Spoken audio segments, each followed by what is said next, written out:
গতকাল আরজি করে নিরাপত্তার দাবিতে নতুন অধ্যক্ষ সুরিতা পালকে দফায় দফায় ঘেরাও করে আন্দোলনকারীরা।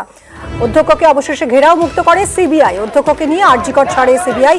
পড়ুয়াদের জিজ্ঞাসাবাদের কথা বলে তারা। ম্যাম, আপনি কোথায় ছিলেন? ম্যাম, গতকাল রাতে আপনি কোথায় ছিলেন? ম্যাম, কালকের ঘটনা নিয়ে উনি জানতে চেয়েছিলেন, আমরা বিস্তারিত জানিয়েছি। উনি ইন্টাগ্রেশনের জন্য ম্যাডামকে নিয়ে যাচ্ছেন, উনি আবার এখানে নিয়ে আসবেন এবং উনি বলেছেন এই ইনভেস্টিগেশনে যত রকম ভাবে আমাদের কোঅপারেট করা যায় উনি আমাদের কাছ থেকে সেই কোঅপারেশনটা চেয়েছেন। We want.